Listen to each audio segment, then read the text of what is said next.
How are you guys doing so far? Okay. So I'm only here to promise more greatness, to promise more fun and more excitement and go deeper into the conversation. So this session is really about the nuts and bolts. How do we make it work, bringing research and development together to drive the food and cities agenda. So my job is really modest, is to invite folks to the podium, and then I step off the podium. So it's my pleasure to invite Dr. Jonathan Crash. I wouldn't want to say any more about him because he was ably introduced by Dave Paynton in the last session. So Jonathan, the podium is yours to talk to us about Hungry Cities Partnership and about your work and how this is driving the research and development agenda. Welcome. Thanks.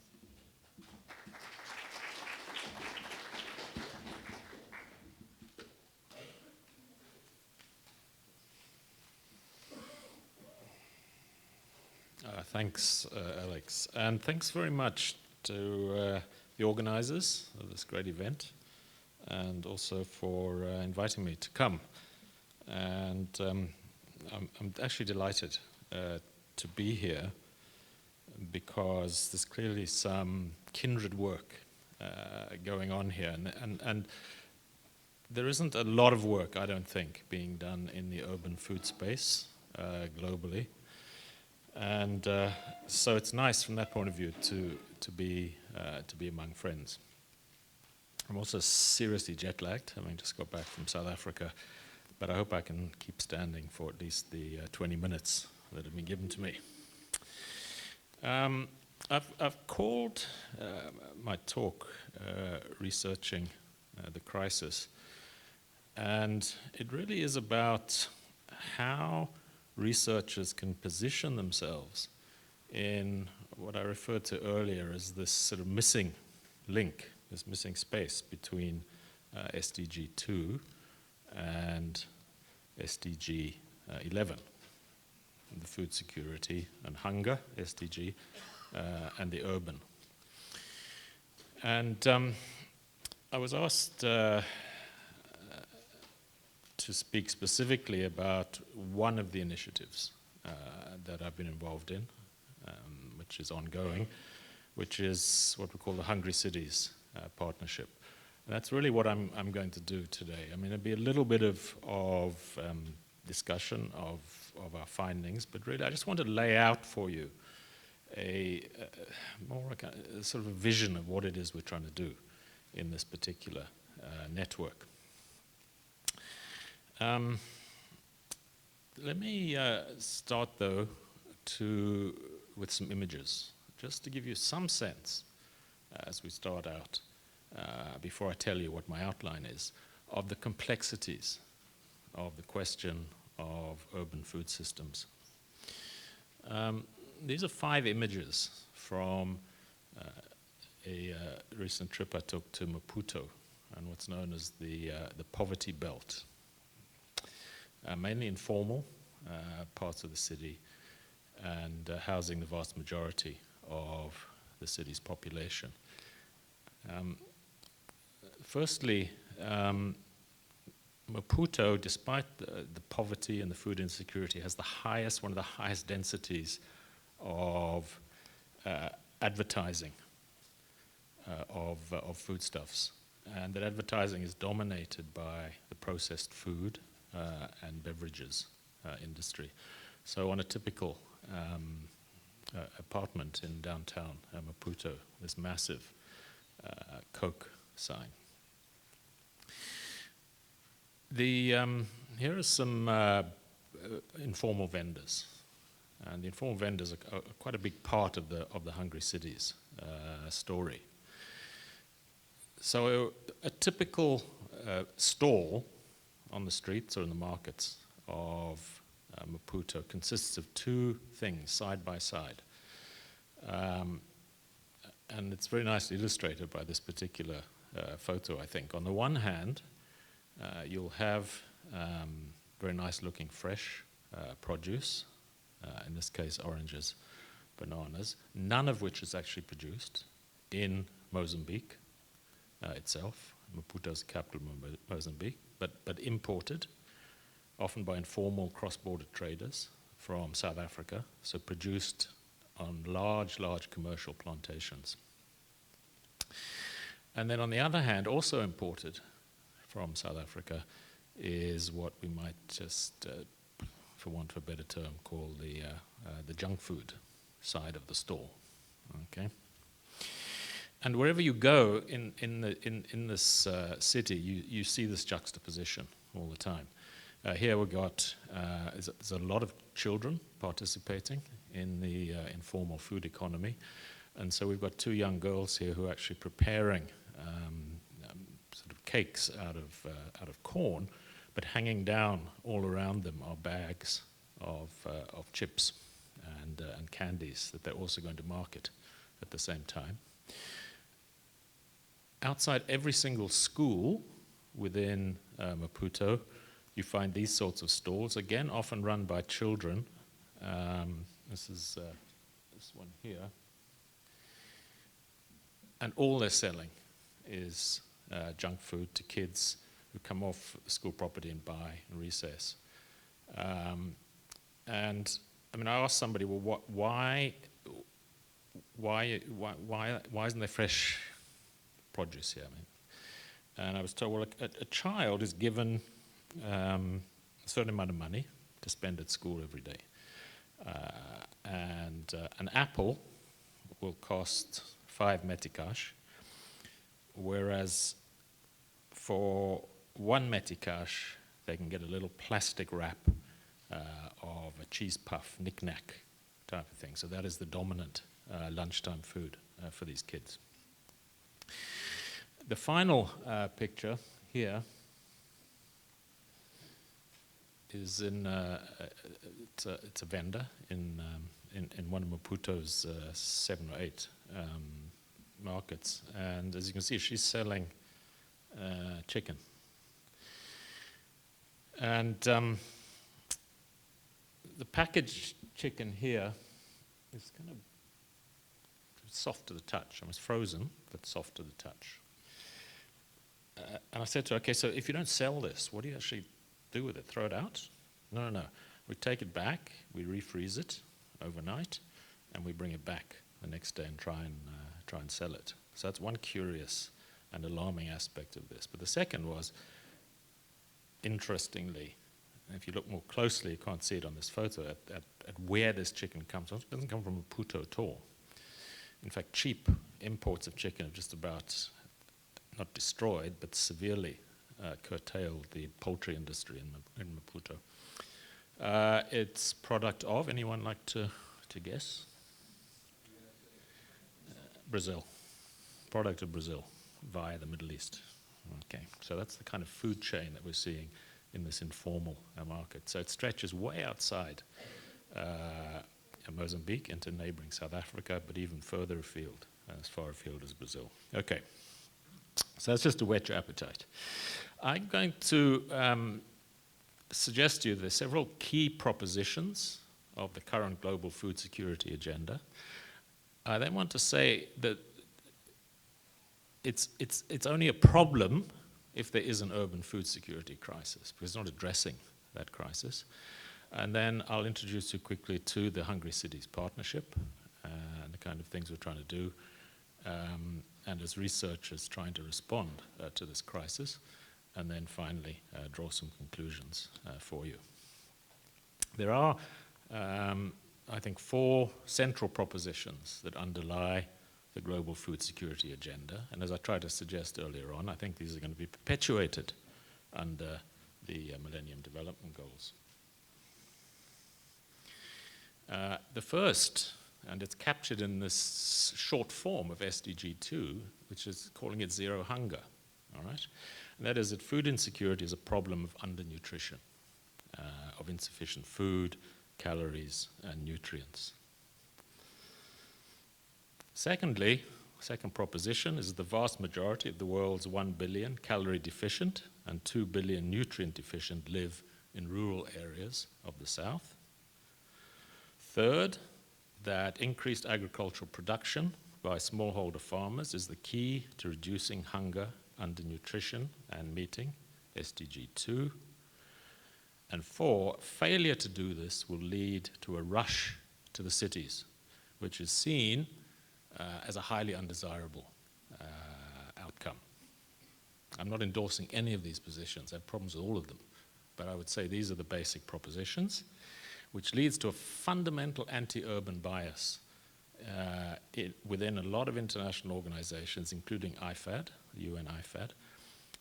It's hardly surprising, says the president, that young people are fleeing the rural areas to seek work in cities or foreign countries. Some do well, but all too many see their dreams end in bitter disappointment, poverty, and more misery. We can stem this exodus by creating vibrant rural economies. So in stark contrast to the very positive view that Alex put forward to us of urbanization earlier on, here we have a view this is not only a bad thing, but it needs to be stopped and reversed. All right. Is there an urban food security crisis? Well, just to emphasize some of the points that were being made earlier on by Alex, it's important, I think, to understand the magnitude of this transition that's actually going on. And a transition which, in my view, is massive and unstoppable. And it's common to think about urbanization as having occurred in 2 waves. Okay, the first urbanization wave was in the global north. It took 200 years to accomplish, and by accomplish I mean more than 50% of the population living in urban areas. And at the end of that period, we have about 423 million people living in cities in the global north. That's by the mid-20th century. In contrast, the second urban transition that we're right in the middle of is much more rapid, as the slope of this of the diagram suggests, and also much more voluminous. Okay, so it's less than 80 years for this transition to 50% urban, and by 2030 we'll have about 3.9 billion people living in cities in the global south. And there are different ways of representing this in terms of this balance between urban and rural. This is kind of global urbanization and the actual absolute number of people living in urban and rural areas. And you can see the projections, current projections show that by mid-century, the urban is clearly going to be dominant over the rural. There are regional variations in the way this has taken place. The green line is North America, and the blue is Europe. Latin America's transition, if you like, is a 20th century phenomenon. That's the purple. And then we have this very dramatic shift in both Asia and Africa, the 2 bottom lines, in terms of the proportion of people living in urban areas. We also see, on a global scale, increasing dominance of the urban south. I'll just draw your attention quickly to, say, 1950, when the majority of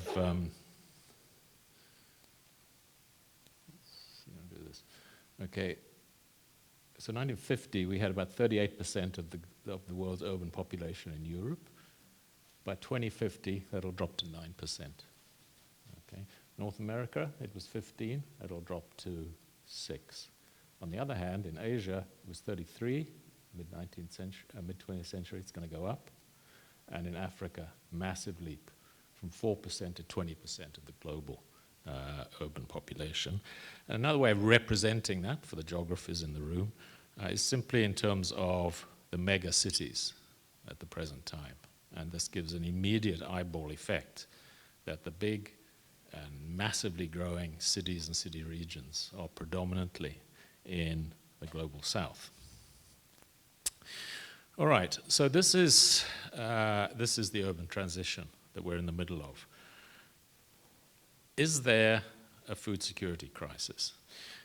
Again, this is just a bit impressionistic, but just to draw your attention to a couple of studies that have tried to quantify the nature of the crisis, to compare the urban and the rural in this case, study by Ahmed et al., a whole variety of countries, and showing the incidence of hunger, rural, which is the light-colored bars, and urban, which is the dark. And the conventional wisdom should suggest that there shouldn't be any urban bars here at all, right? This should just all be rural. Only food insecurity and hunger is only a rural phenomenon. That's not what this data shows. From our own earlier research with the African Food Security Urban Network, we did household surveys in 11 cities in southern Africa. We used for those who are familiar, the Fanta indices for measuring food insecurity. And across these 11 cities, about 77% of households in low-income urban areas of these cities were severely food insecure, varying quite a bit, obviously, from city to city. Another aspect of this is extremely high levels of inequality in food security. These are income terciles for the city of Cape Town for a survey in 2013. Highest income tercile, virtually everyone in blue, food secure. You go down to the lowest income tercile, and this is less than 20% who are food secure, and this is the proportion who are severely food insecure. This, at one level, one of the wealthiest cities in the world, but it's also one of the most unequal. And that inequality is also reflected in not just the amount of food, but also the quality of diets. So here again, you've got the three income terciles, and those in the higher income tercile, this is the number of food groups from which food has been consumed in the previous 24 hours to the survey. So in the case of high, you can see it's the green, most are in this range here of 7 to 12. And if you take the low income tercile, most are in this range here, 6 and below, with a sharp drop off after 8. So it's not just about absolute shortages, it's about profound inequalities. The Hungry Cities Partnership takes all of this and takes its name from this quite remarkable book by Caroline Steele, Hungry City, in which she says that food and cities are so fundamental to our everyday lives, they're almost too big to see. If you put them together, a remarkable relationship emerges. And what we're trying to do in this Hungry Cities Partnership is to shed light on this remarkable relationship and aspects of it. So the HCP builds on and interacts with various other networks. We've had an IDRC-funded project called the Growing Informal Cities Project, which has been looking at informality and the food system. The earlier African Food Security Urban Network, it still exists, but I referred you to, it's been working in 9 African countries. And more recently, the Consuming Urban Poverty project, which is both British and Canadian funded. And here we're looking at this phenomenon which I haven't pointed out. The fact is that the fastest growing and the greatest proportion of the urban population is now being directed towards not the big mega cities, but to smaller urban centers of 500,000 and less. So is that the same as in the big cities? Are the same kinds of food security challenges? Are they different? That's what we're trying to find out in the Consuming Urban Poverty project.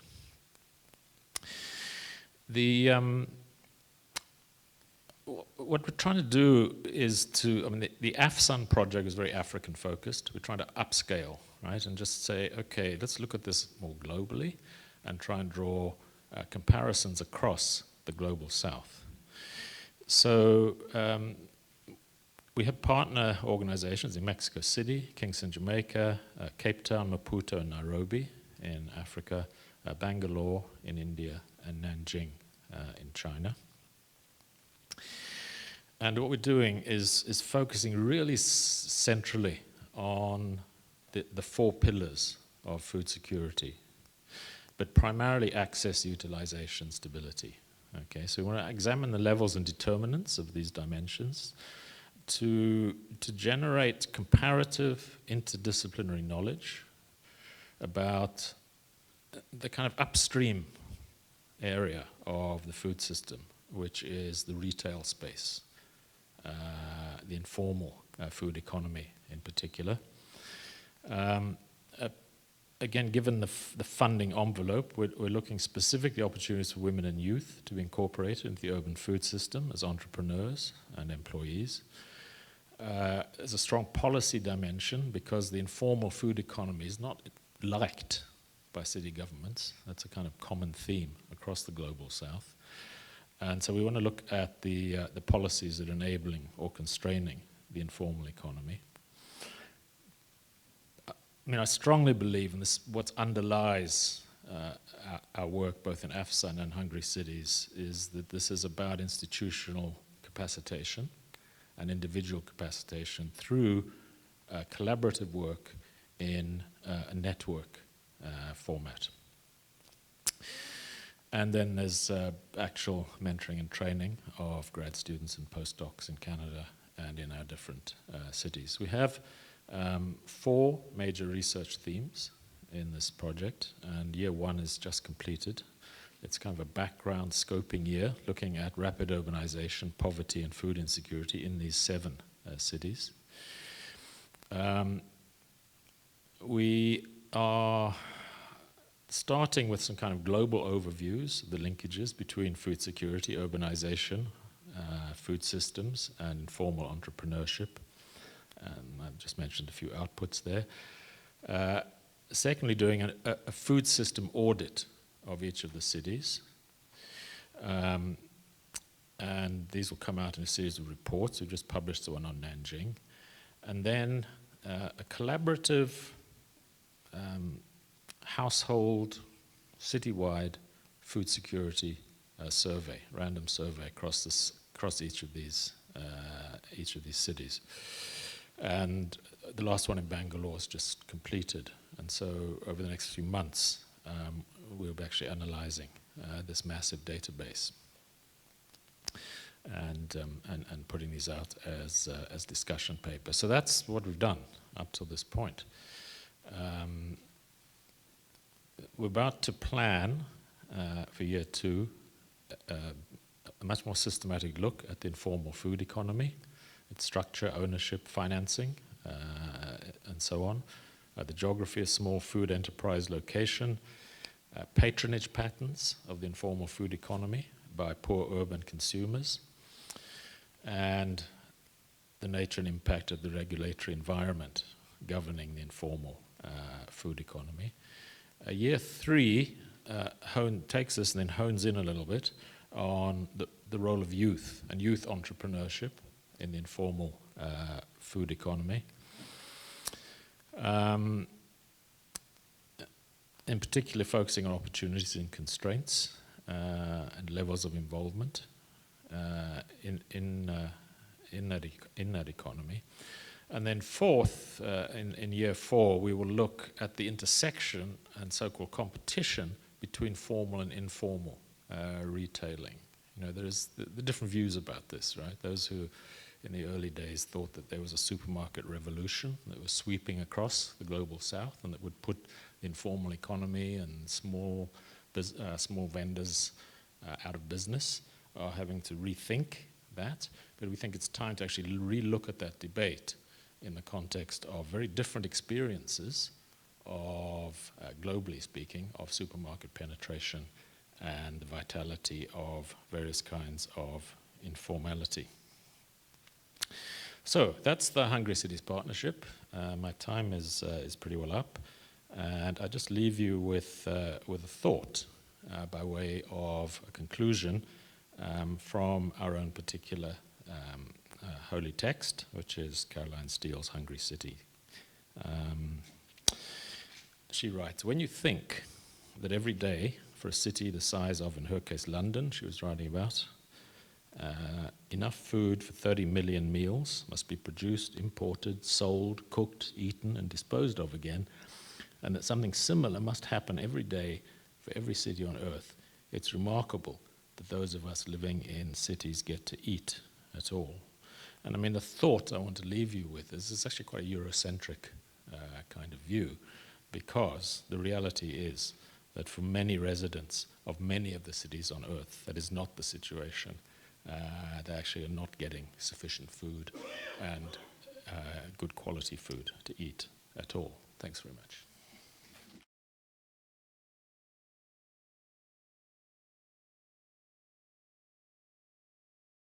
Welcome again. It's a pleasure. It's my pleasure being here. So I want to thank all of you that made it possible for me to stand here, and thank you for those that organized this workshop, for organizing this workshop. And yes, what I'm going to talk to you about is the urban water, food, and energy nexus.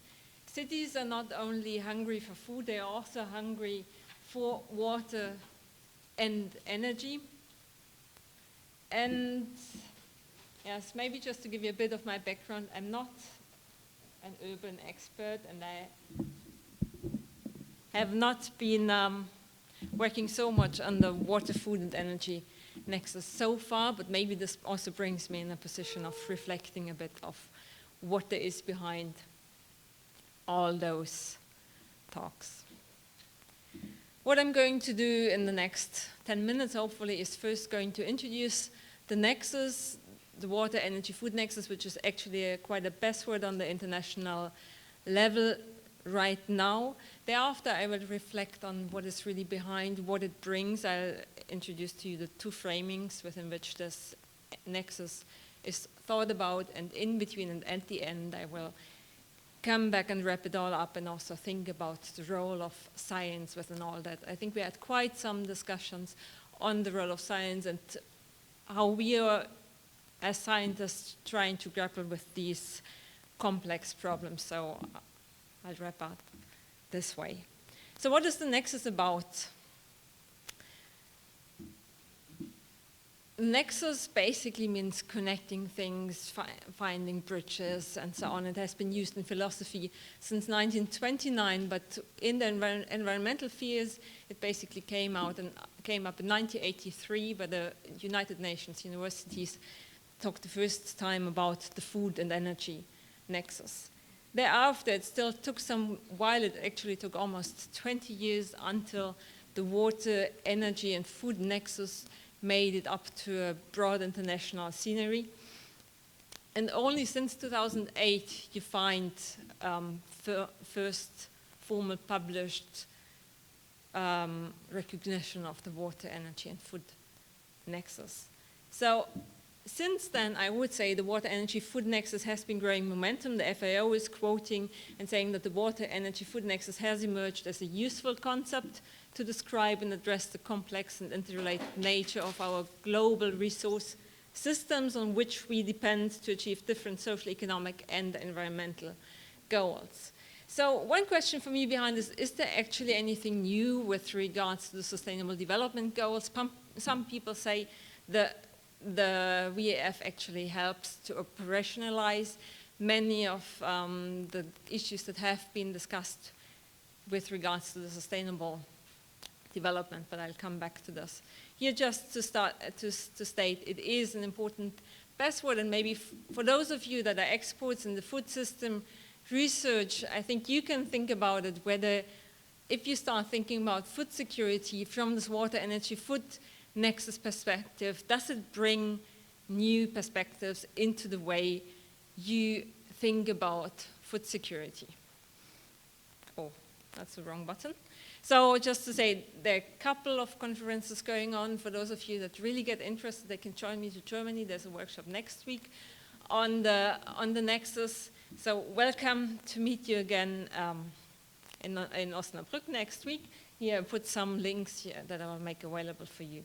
So what is it actually about? The way that it has been framed is really trying to think about the trade-offs, but what I especially think is important, trying to think about the synergies between energy, food, and water, because often when we try to think about how these three parts are related, we only think about them as soon as there are conflicts. And then we start to think about the trade-offs and how we can deal with the trade-offs. But I think one thing that really the water, energy, food nexus helps us to do is to think forward and try to think about the synergies before problems come up and really try to look at these three issues together. Maybe just a side note, the water, energy, food nexus is also brought forward because it's saying when you want to try to reduce poverty, these are the three basic needs that have to be fulfilled in order to address poverty. Well, those of you that want to know more, just one of the publications that basically summarizes all of the discussions that have been going on up, and what you see in this publication, also in general, when people are talking about this nexus, is that often actually what happens is that one of these issues are picked. In the workshop that I attended a few weeks ago in Brighton, there were basically people that are trying to make the standpoint, no, food should be in the middle of all discussions, or water is it, or is it energy? I had a talk with Alex yesterday, and we were talking about trying to increase the yields on urban the yields on fields, where there are many, if you look at trying to increase the yields in African soils, what often happens is you put a lot of technology in, you put fertilizer in, you put a tractor in, and then you say, oh, the yields have increased. But if you look at it from an energy balance point of view, you will actually see that the energy that you put in the field and the energy that you get out is not better than before. So it helps really to think about food security, not from the food point only, but try to see how they are related to other things. And I had another example. Well, I can't remember, but anyways, my time is short. But just to say, I think it really helps to try to think across and combine. But then another question comes up with me. I mean, you already heard today, thinking about food systems is complex. And now what does it actually mean if we add water and energy to the equation? The whole system even becomes more complex. And then as a scientist, we might try to understand this complex system and try to find the best solution. I think we had this question today in the panel. What is the number one problem? This is one of the things that we often grapple with as scientists, and then we try. And so for me, the question is, does it help if we add all those things together, or what is the role of scientists should play within that? So one of the answers that I already give is trying to look at the synergies before you have problems. I think this is one valid point that the WEF really brings forward.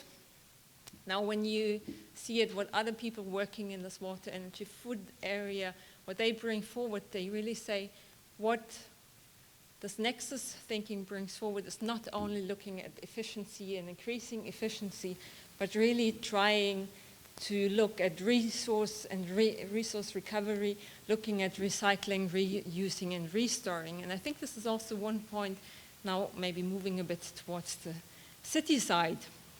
We also had this question, what is the difference about rural and urban? Is there actually a difference nowadays with the lifestyles of many people actually getting similar, and they're constant moving between the rural and the urban? But what I want to state, the difference in cities is that there are a huge concentration of people combined with a huge economic power. So the cities have an enormous potential of extracting resources from the hinterland, not only land and labor, but also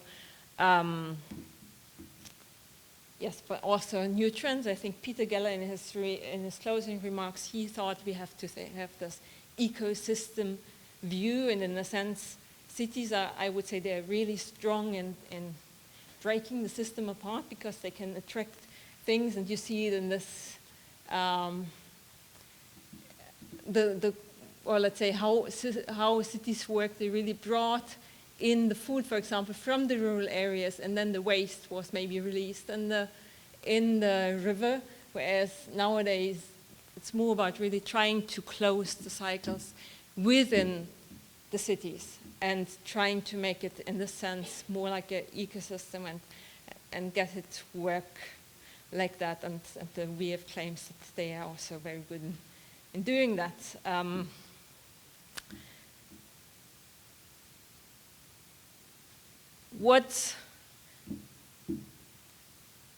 Yes, maybe just one question with regards to that. There also have been studies for sure that try to see whether cities can become self-sufficient in food. There have been studies whether cities can become self-sufficient in energy and so on. Just to give you one figure of also the potential of urban agriculture, but I'm not an expert on it. I think we'll hear way more about it later. But in a very conservative approach towards food self-sufficiency in cities, Creval found for a city in the United States, when only using the vacant spaces that are available in the cities right now, that cities could produce up to 20% of their own food, which is quite an impressive number, you can believe it or not. So, okay. Coming back to the synergies, and I think this is also where we can maybe also learn from the current discussions in the water, energy, food nexus, is that they have really a kind of applied approach, and they're trying to break this silo thinking. I don't know how Canadian cities work, but if you look at the different ministries, the one is dealing with wastewater, the other one is dealing with food and agriculture, and really trying to bring those silos together and make them think together and start planning together. So in the essence also saying that we need an institutional reform. So one of the things I think that this nexus thinking has been strong in. Those of you that want to know more, there's this publication by GSL and ECLA that has quite a number of case studies. I picked one case study because we have our guest here from Dar es Salaam, from Tanzania. And there's another case study here, so I just put them together. But basically in both of those case studies, they did different things in trying to look at the nexus. But both case studies, in the essence, what was stressed by the participants in the end was that these nexus projects helped to establish institutional linkages that were previously missing and create, as well as build on synergies between different departments. So I think this is also one way of very practical trying to make those links. So far for the first framing of the nexus, this very instrumental framing, looking at complete knowledge, rational problems, and technical solutions. But there's also one second framing of the nexus that has been brought forward, which is called the critical framework, and saying we have to uncover injustices within the systems. And Dunorai, he's Indian, and you also see the way he presented this. He was talking at the conference in Brighton a few weeks ago. He emphasized when we are trying to find those efficient technologies, often what they actually do is they even deepen the divide and they even increase the injustice, and often those technologies are only accessible to the, let's say, middle, upper, higher, middle, whatever part of the population. I am not against technology. I was tempted to give a comment on the technology and weather forecast discussion we just had, but we are not allowed to give comments, only questions. But I just want to say I'm not against technology, but we have to really be careful, and not about only which kind of technology, but I think what is really equally important is how we introduce the technology within a society. In order to really find ways of dealing with injustices, looking at equal distribution of resources and guarantee basic access to resources, which also includes finding fair salaries to make social life productive and meaningful at the same time. Coming to the closing things, what does it mean for engagement of scientists and science in general? I mean, going to the field yesterday and talking to, where is he now? He's not there.